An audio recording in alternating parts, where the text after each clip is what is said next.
'Tis the season for all things spooky, or, I mean, it's February, so maybe not exactly the season for all things spooky, but hear me out. I love scary things, I love thrillers, I love horror.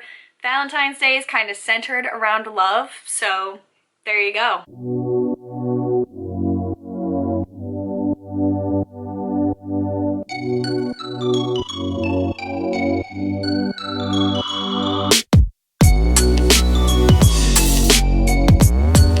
Perfect time to participate in a thriller-based readathon. So that's what this video is going to be about. I'm giving you my TBR for the Thrillerathon. I'm on like day 3 or 4 of a really bad cold right now, so if my voice is a little off, that is why, but I am trying to get through a video, get some content out for you guys. So today's video is going to be short and sweet. It's going to be talking about all the books that I'm reading for Thrillerathon, and that's February 15th through the 23rd.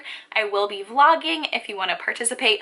I will be leaving all the information as the creators and the announcement video and all of that down below. Normally I'd go through some more of that, but I'm still feeling a little under the weather, so I am trying to kind of make this video as short as possible.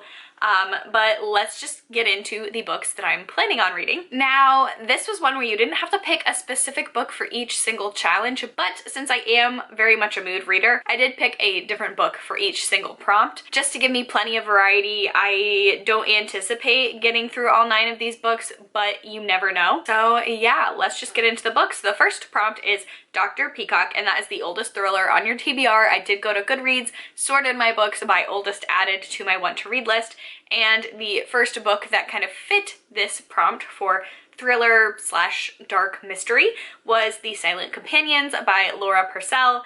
I don't know a lot about this one. I believe, from what I remember when I added it to my want to read list, it kind of gives me a little bit of Crimson Peak vibes, where a woman marries into a family. I believe she goes to live at this estate and finds some creepy things. I think it's like little miniatures of herself and other women. I believe that's what it's about. So that's going to be the first prompt. The second prompt is Sergeant Mustard, and that is a thriller with a creepy cover. For that one, I'm going to be reading The Toll by Sherry Priest.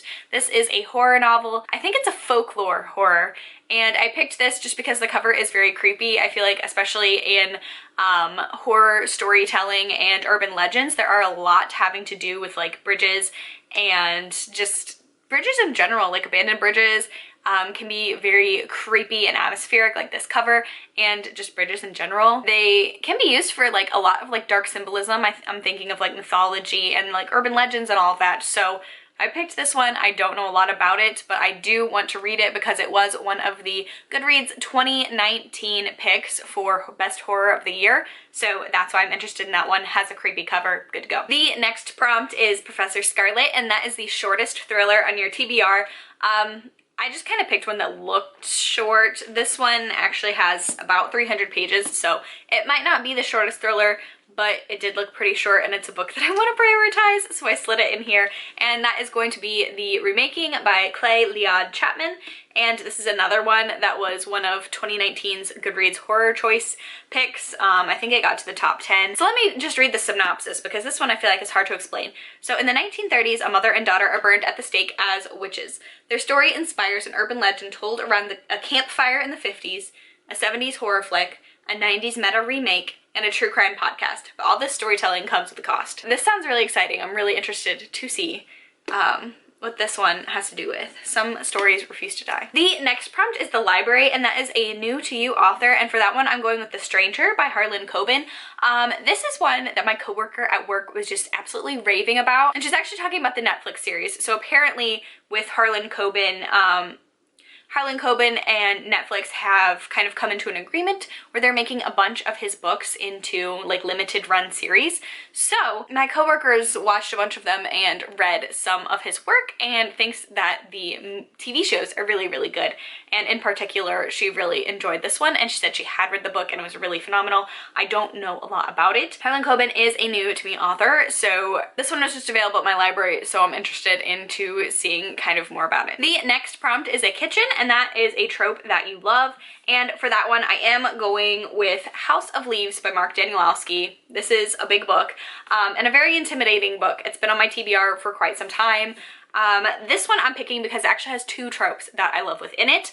The story itself is about a haunted house. I love haunted house horrors. That's one of my favorite tropes in terms of not just books, but like TV and movies in general. I love a great haunted house story. And this one is also told in mixed format. So some of the pages look like this, and there is stuff written on there, like one symbol. Some of the pages look like this. Some of the pages look like this. So I really enjoy stories that are told in a mixed media format, and then I love a haunted house story. So that knocks off two tropes that I really love. The next prompt is The Study, and that is a recommended thriller. And for that one, I'm going to go with Girls with Sharp Sticks by Suzanne Young. I believe Jessie from Bow Ties and Books, they read this a while ago and really highly recommended it. I think that's what prompted me to go on the wait list for my library for this one.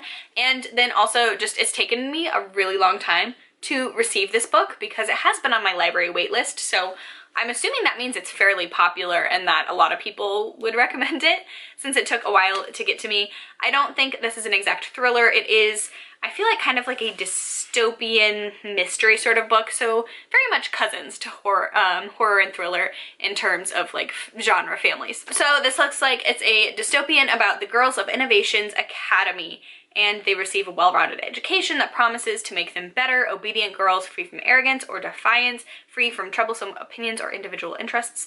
But the girls' carefully controlled existence may not be what it seems. So that sounds really intriguing.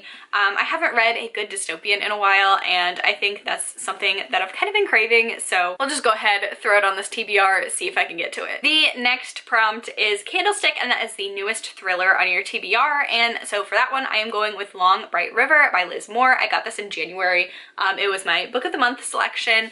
I don't believe this is actually a true thriller. I know it was marketed as that as book of the month, but I have heard from other people who have read this that this is more of a mystery and just kind of like a contemporary hard-hitting mystery than an outright thriller. This is about a Philadelphia neighborhood that is going through an opioid crisis, and it follows two sisters. One of them has fallen victim to this crisis, and the other one is actually a police officer.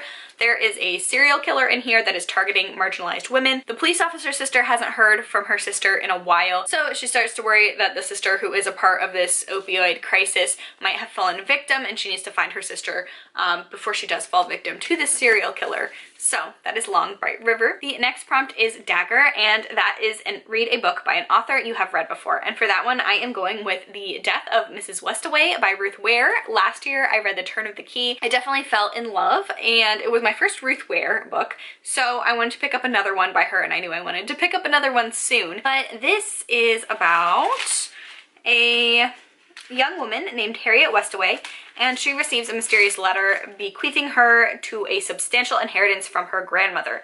But there's a mistake. Our main character is not the right Harriet. She was not supposed to get this letter, but she kind of has to fake it until she makes it so she can actually get this inheritance. The cover looks really cool. I already know that I love Ruth Ware's writing style from her last book that I read. Very excited and intrigued to pick this thriller up. And then the last book. I'm cheating a little bit, okay? It's the group book, and that is so it's hardback, and that's the group book, and that is Dark Matter by Blake Crouch. I have already read that one, and I've kind of read it recently enough where I do not want to reread it. I have to put like more space in between rereading thrillers, but I do have Recursion by Blake Crouch. So I'm going to swap that out and pick up a new to me book instead of Dark Matter. So I'm reading this one. This one has to deal with false memory syndrome and people kind of recovering memories that aren't theirs, I believe. I've heard it's very similar to Dark Matter in terms of content. I really did love Dark Matter, and I'm really intrigued to read Recursion and read something else from Blake Crouch because Dark Matter is the only book I've read from him so far. And there you have it. Those are the 9 books that I'm hoping to read from February 15th through the 23rd. So I think I can do it. I know I mentioned at the beginning of this year I was in a reading slump, but I've just been in such a good reading mood in February. So January, I didn't really read anything. February has been turning out to already be like my best reading month in quite some time. So riding that wave, we'll see if I can read at least a good chunk of these books by the end of the month. And that is going to be the end of this video. If you are also participating in the Thrillerathon, leave a comment down below. I'd love to know more people who are participating. Let me know if you're like your daily vlogging or just vlogging the whole event in general. Give this video a thumbs up if you enjoyed it. Subscribe for more content. I am going to be vlogging the Thrillerathon, and I will catch you guys in my next video. Bye!